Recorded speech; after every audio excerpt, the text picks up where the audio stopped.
Everyone, welcome to the channel B Ed curriculum.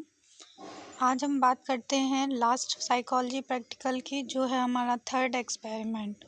इसका नाम है दर्पण आरेख द्वारा अधिगम का स्थानांतरण। इसमें हम सैद्धांतिक पक्ष पहले लिखेंगे। तो सैद्धांतिक पक्ष में पहले बताएंगे अधिगम का अर्थ, यानी कि लर्निंग का क्या मतलब है।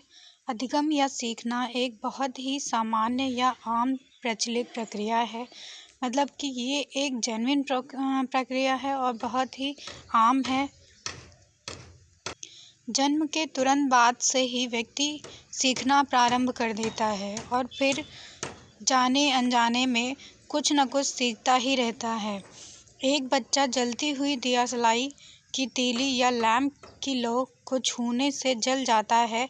उसके लिए यह पहला कटु अनुभव होता है। दूसरी बार कभी जलती हुई तीली लैंप की लौ को छूने से जल जाता है तो यहाँ तक किसी भी जलती हुई वस्तु अर्थात आग से दूर रहना सिखा देता है।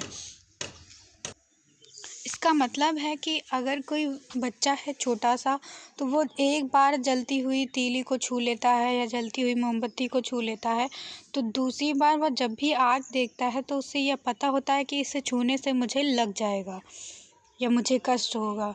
ये चीज़ उसकी लर्निंग में आ जाती है। अब देखते हैं अधिगम की परिभाषा। तो गार्डनर मॉर्फी के अनुसार सीखने या अधिगम शब्द में वातावरण संबंधी आवश्यकताओं की पूर्ति के लिए व्यवहार में होने वाले सभी प्रकार के परिवर्तन सम्मिलित होते हैं। मतलब कि इस वातावरण में रहकर हमारे व्यवहार में जो भी परिवर्तन होता है उसे हम अधिगम कहते हैं। फिर गेट्स एंड अदर अन्य के अनुसार ये डेफिनेशन है, अनुभव के द्वारा व्यवहार में होने वाले परिवर्तन को सीखना या अधिगम कहते हैं। जो भी हमारा अनुभव होता है उसके थ्रू जब हमारे व्यवहार में कोई परिवर्तन होता है तो उसे ही हम अधिगम कहते हैं, लर्निंग कहते हैं। देन किंग्सले और ग्रे के अनुसार ये डेफिनेशन है। इसके बाद अधिगम की कुछ विशेषताएं हैं। तो सीखना व्यवहार में परिवर्तन है, सीखना एक सतत प्रक्रिया है, सीखना एक सार्वभौमिक प्रक्रिया है और अधिगम का संबंध जो है नई व्यवस्थाओं से, नए अनुभव से होता है। अधिगम एक उद्देश्यपूर्ण प्रक्रिया है। इसका एक टारगेट होता है, लक्ष्य होता है। एक स्थिति से दूसरी स्थिति में इसका स्थानांतरण होता है। सीखने के द्वारा शिक्षण अधिगम उद्देश्य को प्राप्त किया जा सकता है। हम अपने टारगेट को इससे अचीव कर सकते हैं। इसमें कोऑर्डिनेशन रहता है, समायोजन बना रहता है। यह एक सर्वांगीण विकास में सहायक होता है।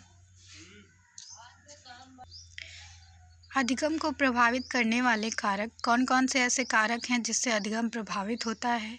तो इसमें है अधिगमकर्ता या विद्यार्थी से संबंधित कारक और अधिगम अनुभव, जिससे अधिगमकर्ता के व्यवहार में अपेक्षित परिवर्तन लाने के लिए काम में लाया जाता है।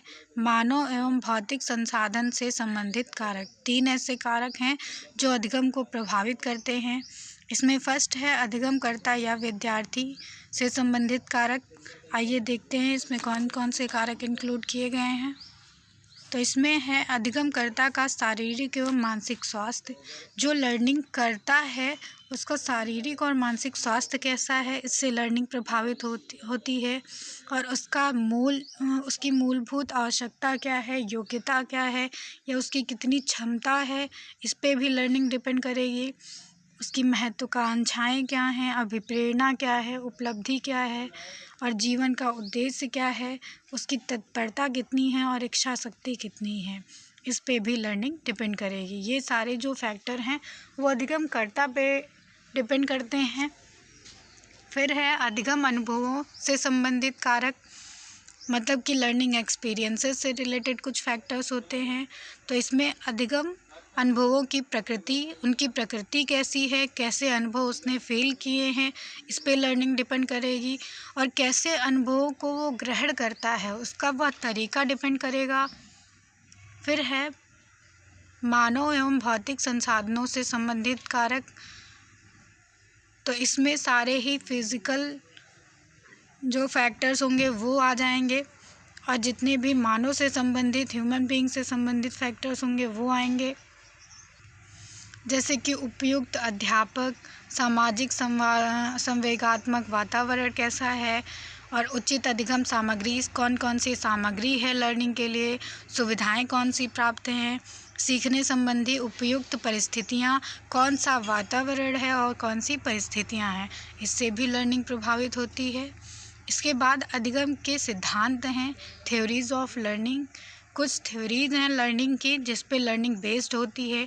तो फर्स्ट है पावलो का शास्त्रीय अनुबंधन सिद्धांत। पावलो ने कंडीशन रिस्पॉन्स थ्योरी दी थी।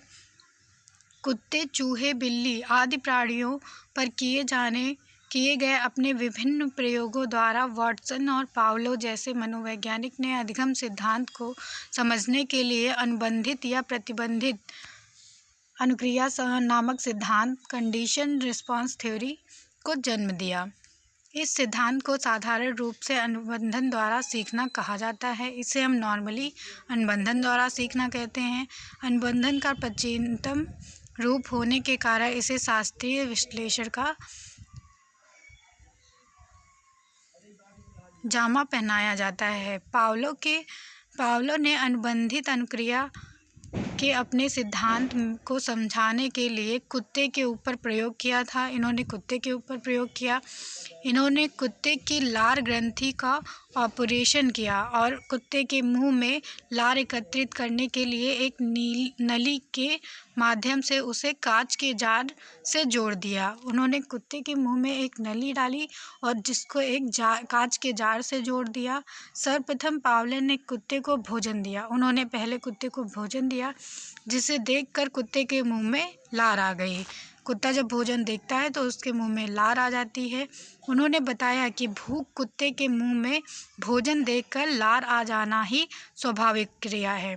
मतलब कि जब कुत्ता भोजन देखता है तो भूखे कुत्ते के मुंह में लार आ जाना यह एक स्वाभाविक क्रिया होती है। फिर पावलो ने कुत्ते को घंटी बजाकर भोजन दिया। अब उन्होंने जब कुत्ते को भोजन दिया तो उसमें एक घंटी बजाई। भोजन को देखकर कुत्ते के मुंह में भोजन देखकर लार आ जाना स्वाभाविक क्रिया थी। यह क्रिया उद्दीपक के उपस्थित होने पर होती है।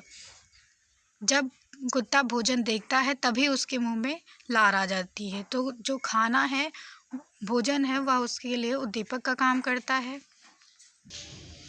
पावलो ने कुत्ते पर प्रयोग को बार बार दोहराया। उन्होंने इस प्रयोग को फिर बार बार दोहराया था। तीसरे प्रयोग में उन्होंने कुत्ते को भोजन ना देकर केवल घंटी बजाई। तीसरी बार जो है उन्होंने कुत्ते को भोजन नहीं दिया, सिर्फ घंटी बजा दी। इस बार घंटी की आवाज़ सुनते ही कुत्ते के मुंह में लार आ गई। इस बार जब कुत्ता होता है वो घंटी को सुनते ही फिर उसके मुंह में लार आ जाती है। तो इस प्रकार अस्वाभाविक या कृत्रिम उद्दीपक से भी स्वाभाविक प्रक्रिया प्राप्त हुई है। मतलब कि इसमें उन्होंने खाना नहीं दिखाया, सिर्फ उन्होंने बेल बजाई, इससे भी कुत्ते के मुंह में लार आ गई। तो यहाँ पे उन्होंने कंडीशनिंग कर दी। शास्त्रीय अनुबंधन सिद्धांत को प्रभावित करने वाले कारक। इसको प्रभावित करने वाले कारकों में शामिल है उद्दीपकों की प्रभावशीलता, मतलब कि स्टिमुलस कितना इफ़ेक्टिव है ये बताएगा। देन बौद्धिक क्षमता, उसकी बौद्धिक क्षमता क्या है, समय अंतराल, टाइम क्या था, और क्रियाओं की पुनरावृत्ति, बाह्य व्यवधान और भावनात्मक पुनर्बलन। इसके बाद है स्किनर का क्रिया प्रसूत अनुकूलन सिद्धांत, Skinner's theory of operant conditioning. B.F. Skinner ने 1938 में जो है क्रिया प्रसूत अनुकूलन सिद्धांत दिया था। स्किनर क्रिया प्रसूत अनुकूलन का सिद्धांत पुनर्बलन को मानते हैं। ये पुनर्बलन के सिद्धांत को मानते हैं। इस सिद्धांत के मूल में थॉर्नडाइक द्वारा प्रतिपादित उद्दीपन अनुक्रिया सिद्धांत है।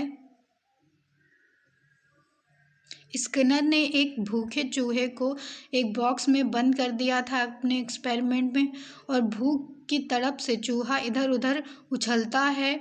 इस बार उछलने से एक पंजे से लीवन दब जाता है तो भोजन के कुछ टुकड़े गिरते हैं।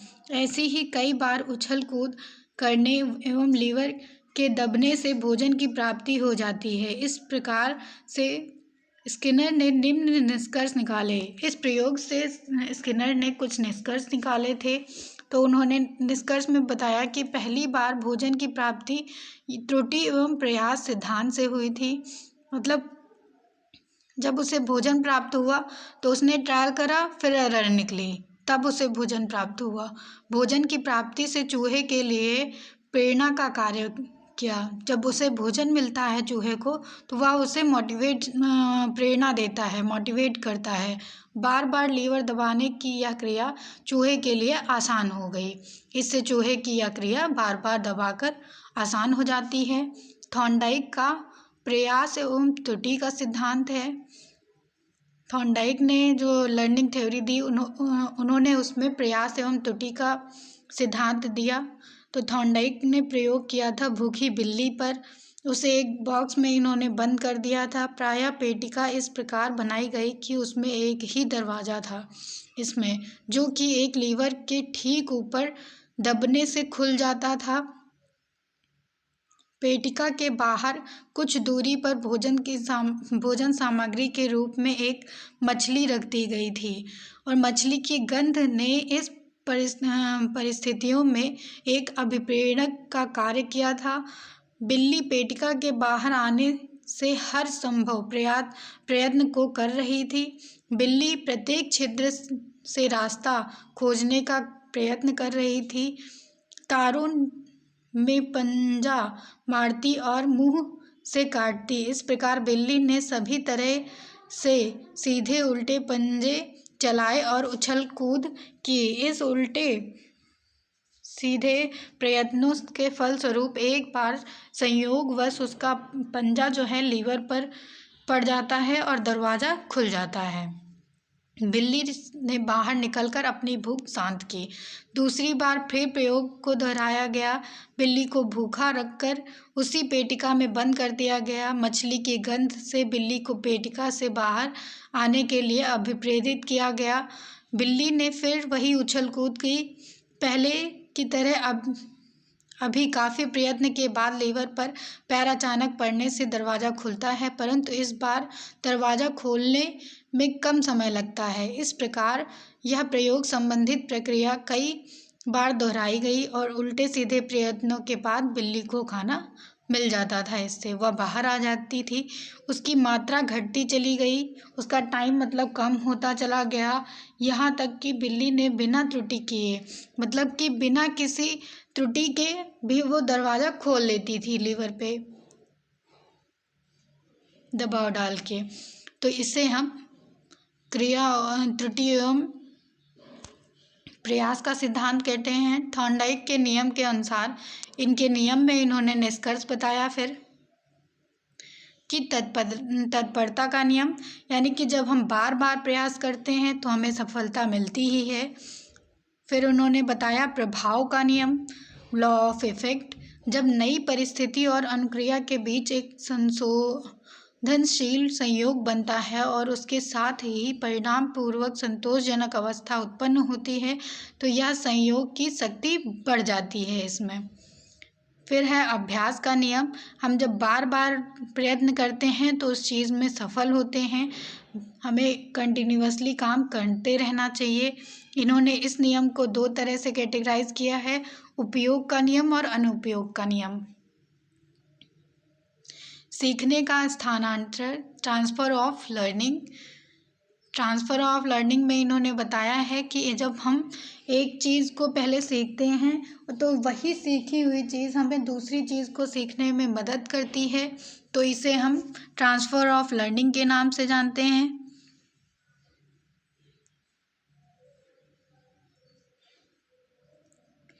क्रो एंड क्रो के अनुसार सीखने के स्थानांतरण के लिए ये डेफिनेशन है। इसके बाद सीखने के स्थानांतरण के प्रकार हैं।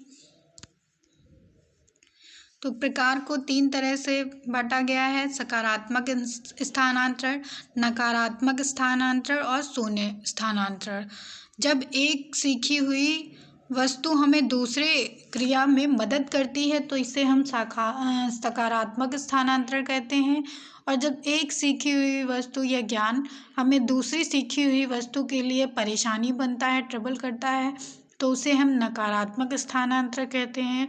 और एक जब सीखी हुई वस्तु या लर्निंग हमें दूसरे के लिए कोई भी प्रभाव नहीं डालती है, तब हम इसे शून्य स्थानांतरण कहते हैं।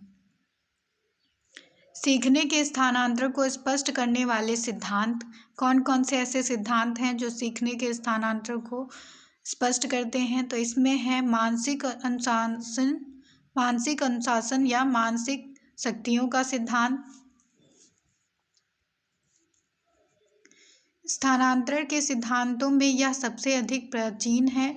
इस सिद्धांत के अनुसार मस्तिष्क में विभिन्न मानसिक शक्तियाँ होती हैं, जैसे स्मरण की शक्ति, कल्पना की शक्ति, तर्क एवं विचार की शक्ति। ये सारी मानसिक शक्तियाँ हैं हमारी।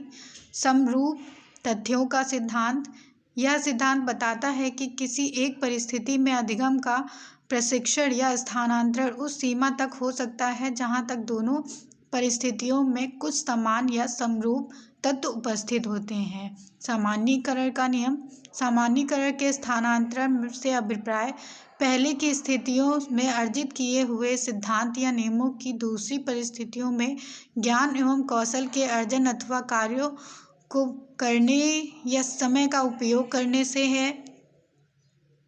इसके बाद है आदर्शों एवं मूल्यों का सिद्धांत। इस सिद्धांत को W.C. बागले ने प्रस्तुत किया था। इसके अनुसार सामान्यीकरण के स्थानांतरण के रूप में आदर्श एवं मूल्य होते हैं। इस आदर्शों एवं मूल्यों का ही एक परिस्थिति में स्थानांतरण होता है, जिसे हम आदर्शों एवं मूल्यों का सिद्धांत कहते हैं। इसके बाद है क्रियात्मक पक्ष, प्रैक्टिकल एस्पेक्ट। इसमें हम पहले लिखेंगे प्रयोग का नाम, तो दर्पण आरेख द्वारा अधिगम का स्थानांतरण इसमें लिखेंगे। फिर इस प्रयोग का उद्देश्य क्या है, तो दाएं हाथ द्वारा अर्जित संवेदी पेशियां कौशल को सीखने में सहायक होता है। दर्पण आरेख कार्य में प्रयोज्य एक नवीन प्रकार का हाथ और आँख का समन्वय सीखता है। सीखने की द्विस्पर्शीय स्थानांतरण का अध्ययन करना।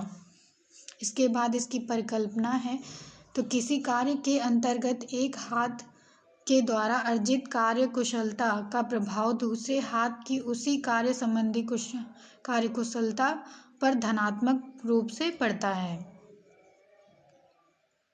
इसमें प्रत्यय हैं, कुछ वेरिएबल्स हैं। परिवर्त्य, तो इसमें स्वतंत्र परिवर्त्य है। दर्पण के प्रतिबिंब सितारे का चित्र। आश्रित परिवर्त्य है प्रयोज्य के द्वारा किया गया रेखांकन या कार्य समय अशुद्धियाँ। फिर विषयी का विवरण देंगे, प्रयोगकर्ता का विवरण देंगे। इसके बाद हम सावधानियाँ बताएंगे कि क्या क्या सावधानियाँ होनी चाहिए। तो हम सारे ही निर्देश जो है विषयी को सही ढंग से समझा देंगे, और प्रयोज्य को इस अधिगम का पूर्व अनुभव ना हो इसका भी ध्यान देंगे हम। विराम घड़ी को अच्छे तरीके से जांच लेंगे हम। प्रयोज्य को एक आराम से बैठने के लिए एक रूम प्रोवाइड करेंगे। इस बात की पूरी तरह से जानकारी कर लेंगे कि उपकरण जो है सही स्थिति में रखा है, सही है पूरी तरह से, किसी तरह का व्यवधान प्रयोग में ना आए। फिर निर्देश बताएंगे, इंस्ट्रक्शंस देंगे। विषयी को हम ये बताते हैं इसमें कि पूर्ववर्ती परीक्षण आपको पहले करना है, प्री टेस्ट आपको लेफ्ट हैंड से करना है, ये क्लॉकवाइज होगा। और फिर आपको प्रैक्टिस टेस्ट करना है, तो प्रैक्टिस टेस्ट जो है एंटी क्लॉकवाइज होगा आपका। और इसको जो है स्टार पैटर्न को देखते हुए इसमें जो है तब तक हमें करना है जब तक 3 बार लगातार हमारी एक भी एरर ना आए। फिर हमें इसको लेफ़्ट हैंड से करना है, जिसे हम पोस्ट टेस्ट कहेंगे। तो पोस्ट टेस्ट में भी हमें 3 बार करना है लेफ़्ट हैंड से, और क्लॉकवाइज डायरेक्शन में करना है। ये हमारे निर्देश होते हैं, इन्हें हम लिख देंगे। इसके बाद पूरा ही प्रयोग कराने के बाद जो है विषयी से अंतर निरीक्षण व्याख्या करा लेंगे, इंट्रोस्पेक्शन रिपोर्ट लिखा लेंगे। फिर आप इसमें प्रक्रिया लिखेंगे पूरी, क्या क्या प्रोसीजर फॉलो किया। तो आप पूरा ये बता देंगे कि दर्पण आरेख यंत्र हमने रखा, फिर विषयी को सारे निर्देश देने के बाद प्री टेस्ट हमने स्टार्ट किया। प्री टेस्ट में 3 बार ट्रायल किया और विराम घड़ी में हम टाइम देखते चले जाएंगे, रिकॉर्ड करते चले जाएंगे। देन प्रैक्टिस टेस्ट कराएंगे अपने सब्जेक्ट से और इसमें भी टाइम रिकॉर्ड करते रहेंगे। इसके बाद जो है पोस्ट टेस्ट कराएंगे लेफ़्ट हैंड से विषयी से और सारी जो है टाइम रिकॉर्ड करते चले जाएंगे। इसके बाद एक निरीक्षण एवं सांख्यिकीय निरूपण सारणी बनेगी हमारी। इस सारणी में हम पहले प्रयुक्त हाथ दिखाएंगे, फिर प्रायोगिक दशा दिखाएंगे, फिर प्रयास संख्या बताएंगे और समय दिखाएंगे। सेकंड में त्रुटियां बताएंगे और औसत समय या त्रुटियां निकालेंगे इसमें। तो पहले बायां हाथ दिखाएंगे पूर्ववर्ती परीक्षण के लिए। तो 3 ट्रायल होंगे, उसमें आपका जितना टाइम लिया होगा आपके सब्जेक्ट ने आप वो लिख देंगे और जितनी त्रुटियाँ आई होंगी वो लिख देंगे। इसके लिए औसत समय निकाल लेंगे। तो जितना समय होगा उसको हम 3 से डिवाइड कर देंगे तो औसत समय आ जाएगा और जितनी टोटल त्रुटियां होंगी उसको 3 से डिवाइड करेंगे तो औसत त्रुटियां आ जाएंगी। फिर दायां हाथ दिखाएंगे मध्यवर्ती परीक्षण। इसमें जितनी बार भी ट्रायल जाएगा उससे औसत समय और त्रुटियां निकालेंगे। फिर बाएं हाथ से दिखाएंगे परवर्ती परीक्षण। इसमें 3 बार ट्रायल किया जाएगा, इससे भी औसत समय और त्रुटियां निकाल लेंगे। इसके बाद आप रिज़ल्ट बताएंगे कि प्री टेस्ट, प्रैक्टिस टेस्ट और पोस्ट टेस्ट को करने के बाद जो है क्या आपका रिज़ल्ट आया है, कैसा जो है लर्निंग ट्रांसफ़र हो रहा है, किस तरह का स्थानांतरण है। तो आप ये बता देंगे इसमें कि यह एक बायलैटरल ट्रांसफ़र है और इसमें पॉजिटिव ट्रांसफ़र ऑफ लर्निंग हो रहा है, सकारात्मक स्थानांतरण हो रहा है। ये आप पूरा रिज़ल्ट में बता देंगे। इसके बाद फिर एक आप प्रायोगिक दशा की तालिका बनाएंगे जिसमें आप त्रुटियां और समय दिखाएंगे और पूर्ववर्ती परीक्षण और परवर्ती परीक्षण बताएंगे जिसमें आप पहले त्रुटियां दिखा देंगे और समय दिखा देंगे, फिर उनका अंतर निकाल लेंगे। फिर आप स्थानांतरण बताएंगे। तो त्रुटियों प्री टेस्ट और पोस्ट टेस्ट, पूर्ववर्ती परीक्षण और परवर्ती परीक्षण में कितनी त्रुटियां थी इनका अंतर निकाल लेंगे और इन दोनों में कितना समय लगा है इसका अंतर निकालेंगे। इसके बाद हम रिज़ल्ट बता देंगे कि इसमें जो है धनात्मक स्थानांतरण हो रहा है, सकारात्मक स्थानांतरण हो रहा है और यह एक द्विपक्षीय स्थानांतरण है। फिर इसके बाद जो है ऐसे ग्राफ बनाएंगे इस तरह से।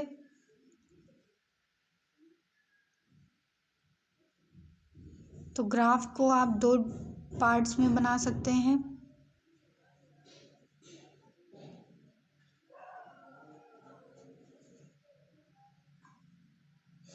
ये आपका ग्राफ है बायलैटरल ट्रांसफ़र का, मिरर ड्राइंग का। टाइम इसमें और एरर्स दिखाएंगे। तो एक तरफ आप टाइम दिखा देंगे, एक तरफ ट्रायल दिखा देंगे एक्स एक्सिस पे और दूसरी तरफ टाइम दिखा देंगे और इधर एक तरफ एरर दिखा देंगे।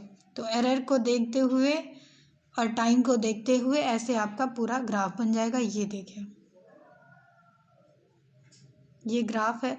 फिर आप इसमें इंट्रोस्पेक्शन रिपोर्ट जो लिखाएंगे अपने सब्जेक्ट से वो लगा देंगे कि उसने कैसा फील किया स्टार्टिंग में और उसके बाद जो है पूरा एक्सपेरिमेंट करने के बाद उसे क्या फील हुआ ये लिखेंगे। फिर आप डिस्कशन बताएंगे, विवेचना इसमें। तो ये है डिस्कशन विवेचना के बारे में। तो प्री टेस्ट पोस्ट टेस्ट के बारे में इसमें विवेचना लिखेंगे।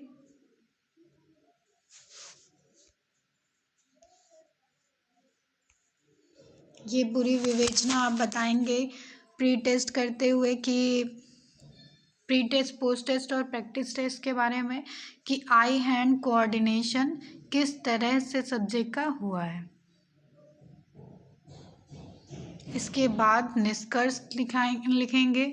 तो निष्कर्ष में बता देंगे कि दाएं हाथ द्वारा अर्जित संवेदी पेशी कौशल बाएं हाथ द्वारा उसी कौशल को सीखने में सहायक होता है और दर्पण आरेख कार्य में प्रयोज्य एक नवीन प्रकार का हाथ और आँख समन्वय सीखता है। दर्पण आरेख अधिगम में प्रयत्न और भूल प्रतिक्रिया द्वारा भी अधिगम होता है। ट्रायल एंड एरर के थ्रू ये लर्निंग होती है। ये जो है आपके स्टार पैटर्न्स हैं।